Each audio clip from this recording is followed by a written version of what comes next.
The Little Man of Disneyland, A Change of Luck.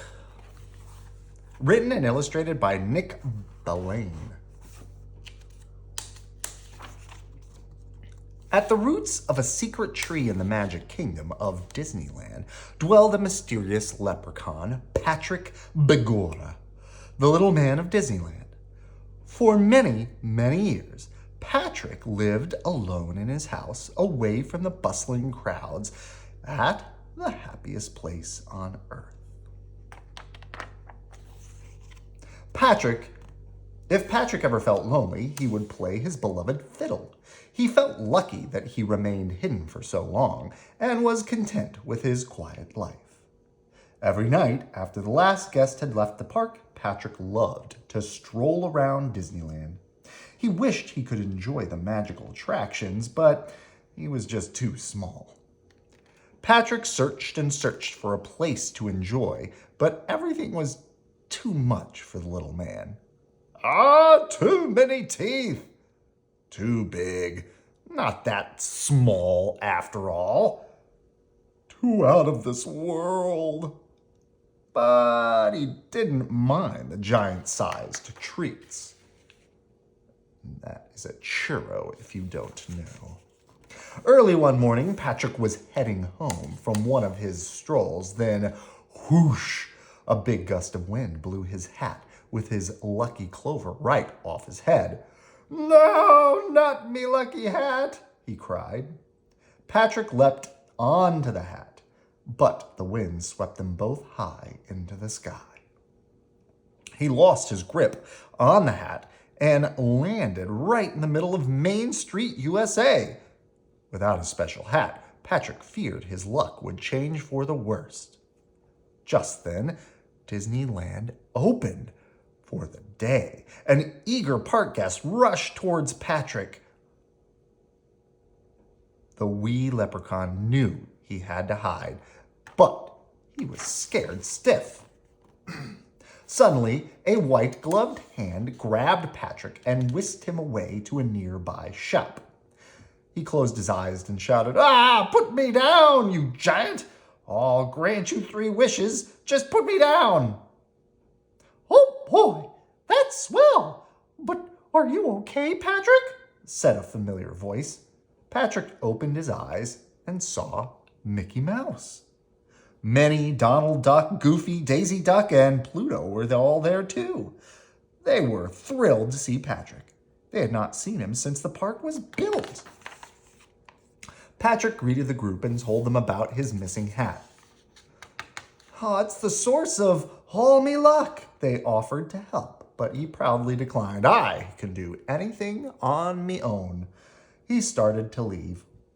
Worried for Patrick, Mickey called, Wait, you still owe me 3 wishes. For my first wish, I wish you would let us help you.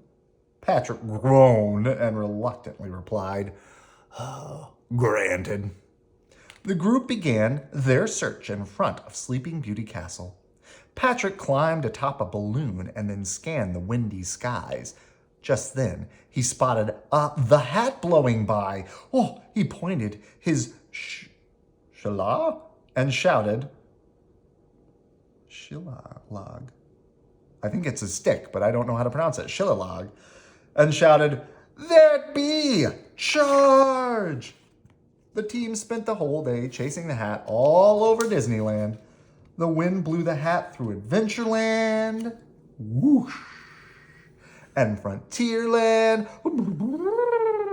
Fantasyland, and Tomorrowland, until it was snatched up by the abominable snowman of the Matterhorn Mountain. Abominable. It's a hard word to say. The friends scaled the Matterhorn to retrieve the hat, but it blew away before they could reach it. Patrick leapt for the hat and missed. Thankfully, Tinkerbell swooped in and caught it. Tink and Patrick zoomed after the hat. Patrick almost reached it, and then, whoosh, the wind whipped the hat away down to the crowds of Main Street. Patrick felt defeated. He thanked everyone for their help and left. Patrick strolled all night and into the morning. He believed his luck had changed for the worse.